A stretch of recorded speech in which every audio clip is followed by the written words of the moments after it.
It really is just such a privilege and a delight to be here today to spend some time with you, the friends of, as a friend of Red Cross and as a long-term friend of Robert's as well.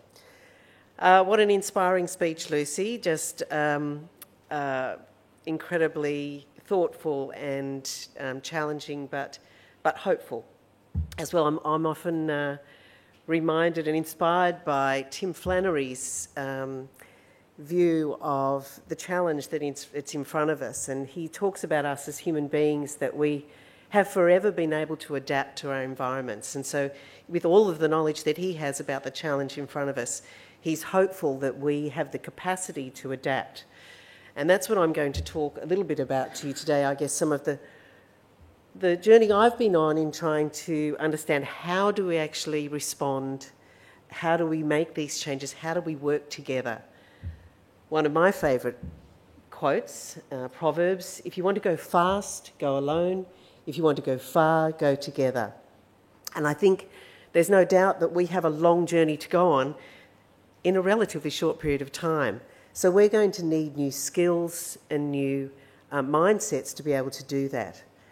And we know that if we're going to go on a big journey, if we're going to do big stuff together, we know as human beings, we've done it before, we have to do it together. We can't do these things on our own. Scientists have done research on migrating birds, and they have learned that birds follow 3 simple rules. The first rule, when they're doing a big journey from one side of the planet to the other, migrating, is that they lean towards the middle. They know where they're going and they lean towards the middle, they follow the bird in front. That bird in front is not the same bird, by the way. They often take turns to lead, it's not the same bird. They also then, scientists have found that they maintain a similar distance between themselves and the bird in front of them. So they maintain a common distance, they don't fly too fast and they don't fly too slow, and they fly at the same speed as each other. And I think those lessons are really core. There's always so much we can learn from nature as to what we need to do to be able to work together and to collaborate together to go this big distance that we have to go on. We have to be able to learn from each other, stay close to one another. That wonderful video of the woman from the Marshall Islands, to understand her perspective and what she's experiencing, the most vulnerable in the world. We have to stay close to what's happening to the most vulnerable if we know where we need to go in the future. So as Lucy so articulately said, we live in an increasingly complex world. The reality is that our world is not going to become less complex. Our population is growing. The challenges in front of us are huge. And so one of the core skill sets that I believe that you will need as Red Cross volunteers and staff and ambassadors is that you need to be able to work in complexity, understanding complexity. There's a growing body of knowledge about how we respond to complexity. And this will require different mindsets and different skill sets. Adaptive complex systems are something that we do know a little bit about, and it builds on some of the knowledge we have, but it's a different way of working than a more transactional way that we may have been used to in the past. Part of the journey that I've been on is as previously leading large not-for-profit organisations, Beyond Blue and Lifeline, was that what we found was, or what I personally experienced, was a level of frustration with the amount of impact that I could have, my organisation could have, even my sector could have, to make the change that we wanted to make. And what we knew, and what I increasingly understood, was that what we needed to be able to do much, much better was to collaborate together. Yet we really struggled to collaborate together. There were always these challenges and barriers in front of us around our own organisational needs, self-interest, the limited understanding of one sector compared to another, our lack of really understanding how to work together. Collaboration, in my mind, is when we co-create a solution together, We create something together that we could not do on our own. So that's true collaboration. It's not me enforcing my agenda on someone else. It's when we work together to create something that we could not do on our own. There have been many reports written about the efforts we've made over the past 15, 20 years in complex social problems. And many of those reports are quite depressing reading. And they talk about how, in spite of our best efforts and our hard work and dedication and passion, that we have not made the progress in complex social issues as we would have hoped. And most of those reports say that part of the problem is that we're not working together well enough. There's isolated effort, there's duplication of effort, there's often gaps in the service delivery that we offer, and that the problems are very complex and we've perhaps applied too simpler solutions. We know from some of those reports, this one was a seminal one of Tony Vinson, Dropping Off the Edge, Mapping Distribution of Disadvantage in Australia, that particularly with complex social issues, generally there is a postcode assigned, that disadvantage happens in place. And that we know that it takes a village to raise a child, but yet we've still often applied solutions in very isolated ways. And these problems that we face have often been called wicked problems, and wicked problems are not naughty problems or evil problems, and sometimes people get a little offended by that term. But it was a term that was coined by some designers that come out of the engineering field and design field, and they describe a social or cultural problem that is difficult or impossible to solve. For these 4 reasons at least, and I've summarised them here. There is no definitive statement of the problem, and there is often broad disagreement of what the problem is.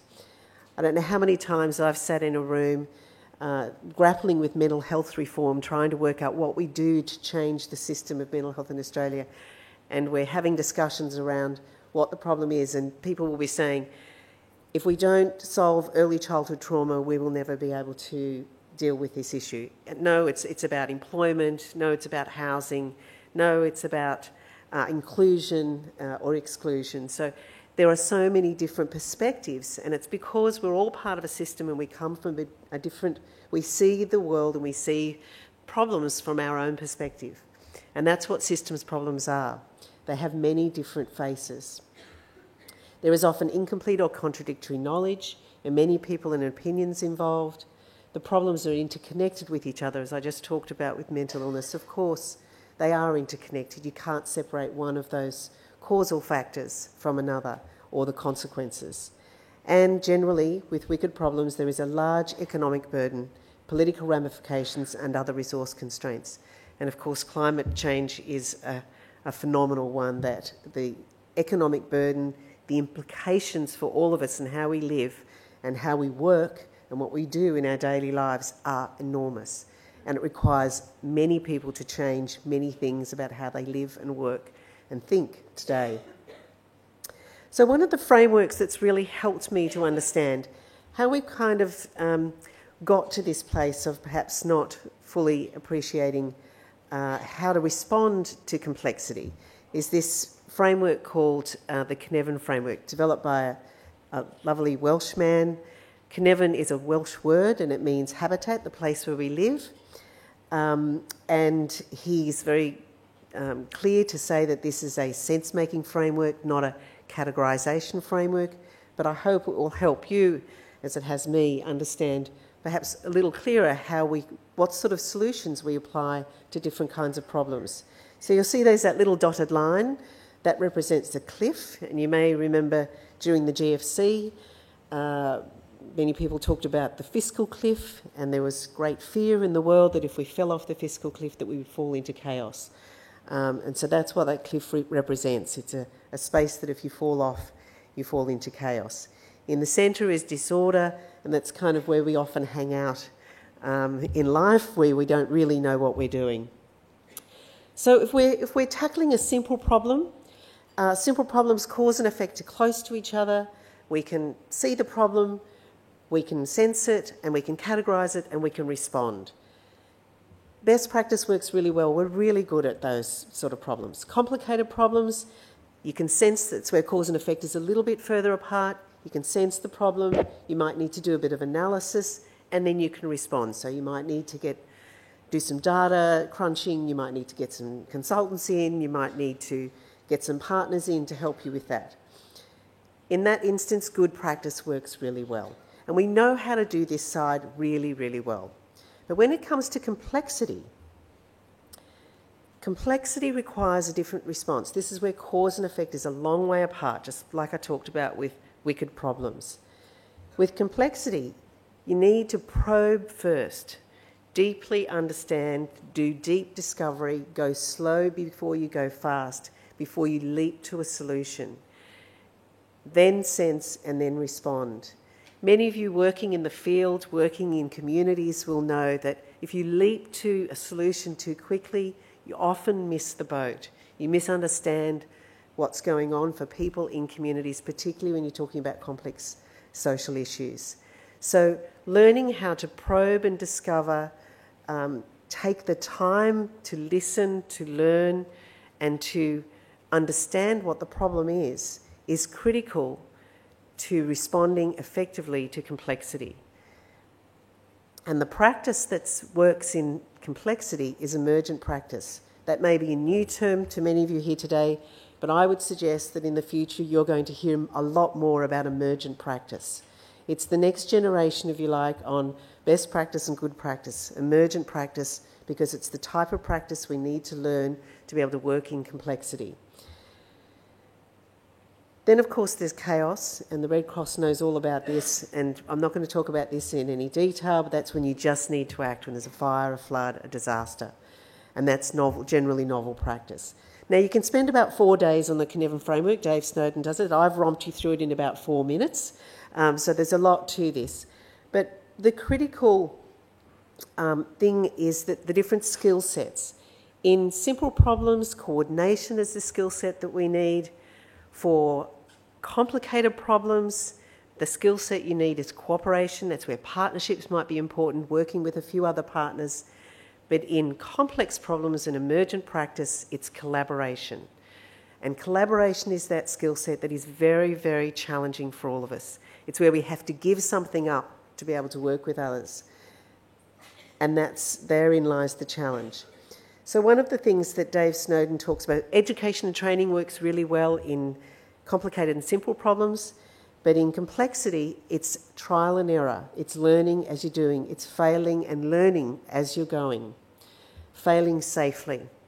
Creating a different learning environment so that we can learn from each other, stay close to one another, learn what's happening in a complex adaptive system. Because the issues that we're faced with in complexity are changing all the time. The environment doesn't stay the same. So if we're talking about working in communities with people in complex situations, their personal situations are changing all the time. And we have to be able to respond to that and not think that a simple solution that we've pre-thought out 3 years before is going to work 3 years down the track. So one of the things that Dave Snowden talks about is that if we try to apply simple solutions into complex problems, we quickly fall into chaos. I'm just going to say that again. If we try to apply simple solutions into complex problems, we quickly fall into chaos. And I believe that that's, to a degree, partially why we have ended up 15, 20 years down the track spending billions of dollars in Australia and around the world trying to solve social problems that we haven't made the progress that we would have liked, that we have naturally wanted. I love a simple solution. As a CEO, I just used to say, please give me a simple solution, something with 3 steps that I can implement. But the reality is that these problems take time, they're long-term, intergenerational, long time spans. We need long, committed funding, and we need people to go on a long journey. And that means staying close to one another and learning as we're doing. I also think that it's how we ended up with a service system that looks a little bit like this. You'll recognise this, those of you that work in communities. So you don't need to see all the detail. This is a child simply just getting speech therapy. The blue boxes are the health options, the green boxes are the education options, and the orange boxes are the welfare options. And this is a little community just down the road, Melton, not even in a big metropolitan area. So these are the choices that are available, with all those little green dots, the referral pathways and assessments and all the other bits that go in between. So this is one of the challenges. We have to unscramble this egg.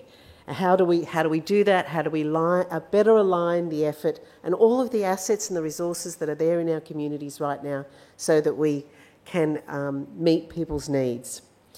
And sadly, we end up with situations like this. This is one real live example of an Australian community with 1,000 people, and it's a small community, a remote community that has 65 programs in it, 45 plus government and non-profit agencies servicing or serving that community, a $50 million annual spend, so per head estimate spend in that community, $50,000, and there's been no improvement on any outcome in 15 years. There is no question we have to change the way that we work. Continuing to apply isolated effort, thinking that my solution, my organisation, my idea is the solution is we have to put that behind us. That's one of the fundamental mindset shifts that we have to move away from. The only way we are going to make a difference is by working differently. And that's the challenge. And we don't know, I don't know all the solutions to that, I don't have all the answers. And I think that's the starting point for all of us, is to say that we don't know, and none of us are the experts, and that we need to learn from each other about what works. And particularly, learn from people with a lived experience of whatever it is we're trying to change. People with lived experience of poverty or disadvantage, they're the number one accountability mechanism for us. So, in response to this, there's a growing movement and a conversation around something called collective impact. It is somewhat on a spectrum of change, and it's born out of practice, out of what we've learned, what we know works when you're trying to do collaboration in communities.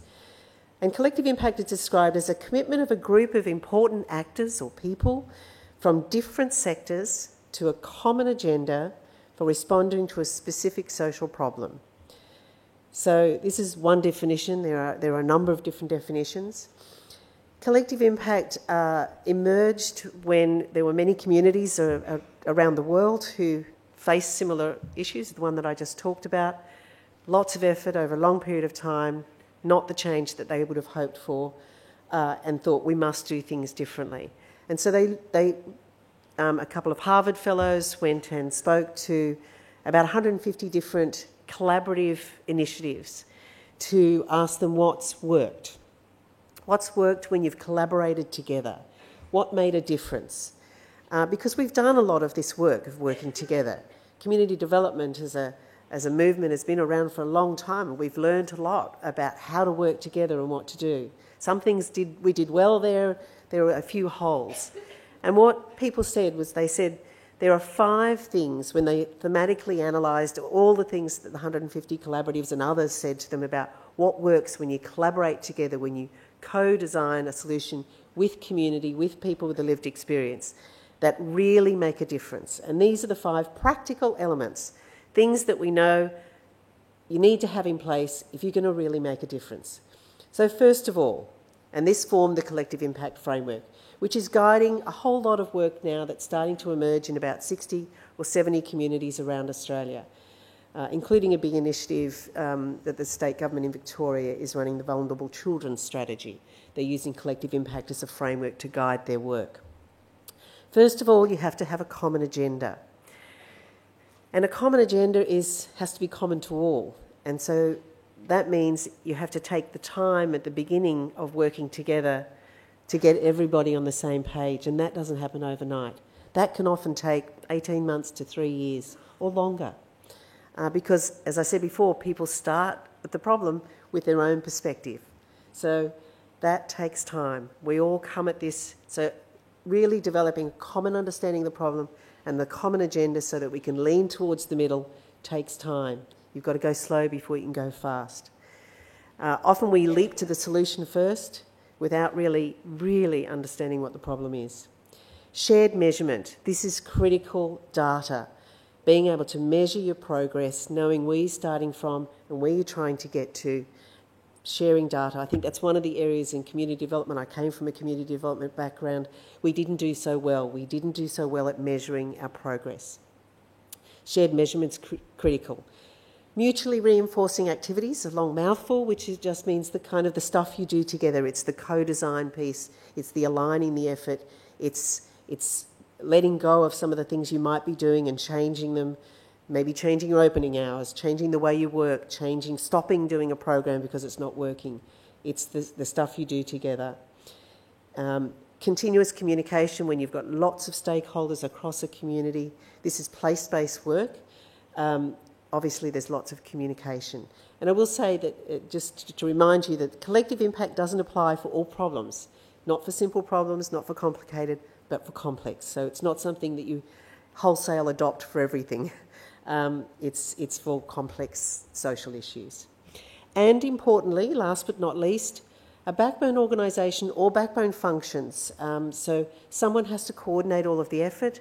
That is not easy work, it's hard work, it requires special skills, really disciplined processes and systems, great facilitation skills, but someone needs to be coordinating the effort. And these are the 5 things that people said, if you have all of those elements in place, you've got a really good chance of your collaboration succeeding. So at a very practical level, they're the things you absolutely must have in place. They also talked about some prerequisites before you get started, influential champions to champion the change, to get everybody on that same agenda, focus on the data, garner the financial resources and the human resources that you need to be able to do the big work, go on the big journey. This is not a cheap or a quick or an easy process, and there needs to be some sort of burning platform and urgency for change. So these are the things that people said were important. The framework's been applied in many different areas: education, healthcare, homelessness, youth development, community development, economic development, so it's not just a one-issue type thing. There are some examples and emerging examples, as I mentioned, in Australia. We're starting to see some progress. There's one just down the road in the Bendigo area where they started, unfortunately, the very bottom of all of the CEFA index, so the socioeconomic indicators. They were 59th out of 59, and they're very excited because they're now 58, and they've seen some real improvements in some data, so they're very excited about that. So more parents talking and reading to children, less unexplained school absences, and many others. So they just published a first report. Data is critical. I think that's another area in the future we need to become much more competent around measuring outcomes, not just measuring activity. Lots of people have said that, but I think that's a skill set that we all need to develop, and we need to understand what it is, how to work towards outcomes, and at a population level. One of the challenges with population level data is that it's difficult to attribute effort towards that. It may not be just the Red Cross's contribution, it may be a contribution of many towards getting that outcome. And we need to be able to let go of attribution, let go of that was me that did it, it was my organisation, it was my program, but together what we're trying to do is make a difference for the people we're there to serve. So data is critical. This is just drilling into one of those elements. You can see it's not always fast work. It takes time to see results, and often it's intergenerational. This is one particular region where they're measuring the percentage of school assessed as ready for school. You can see they started at 44%, they're now at 56%.